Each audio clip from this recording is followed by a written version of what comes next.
বেক্সিমকোকে কিভাবে যেন আবার পুনরায় চালু করা যায় তার একটা প্রচেষ্টা শুরু। আমি বেক্সিমকোর যে বর্তমান ম্যানেজিং ডিরেক্টর মিস্টার ওকাস চৌধুরীর সাথে আমি ব্যক্তিগতভাবে বসেছি।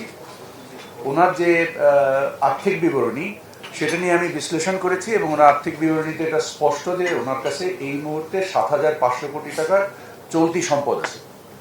একটা প্রতিষ্ঠানে যদি 7,500 কোটি টাকার চলতি সম্পদ থাকে, তার 60 কোটি টাকা বেতন দেওয়া তো একটা সেকেন্ডের ব্যাপার, কারণ এটা মাত্র চলতি সম্পদ, স্থায়ী সম্পদ নয়। স্থায়ী সম্পদ তো ভিন্ন জিনিস।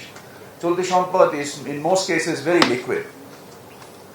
এবং যে দাবিটা জানানো হচ্ছিল যে ব্যাংকিং ফ্যাসিলিটি দেওয়া হচ্ছে না, এলসি খুলে দেওয়া হচ্ছে না, তো যে প্রতিষ্ঠানে 7,500 কোটি টাকার চলতি সম্পদ থাকে তার এলসিও লাগে না, তার ব্যাংকিং ফ্যাসিলিটিরও কোনো প্রয়োজন হওয়ার কথা না। যদি আপনারা আর্থিক বিবরণী বিশ্লেষণ করেন তাহলে এটা আপনাদের সকলের কাছে স্পষ্টভাবে প্রতীয়মান হবে।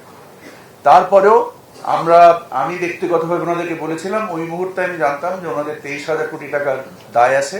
এর বেশি পরবর্তীতে যেটা বাংলাদেশ ব্যাংক কর্তৃক মাননীয় হাইকোর্টে সাবমিট করা হয় যে প্রায় 50,000 কোটি টাকা আমাদের এই মুহূর্ত পর্যন্ত আমাদের জানা দায় আছে।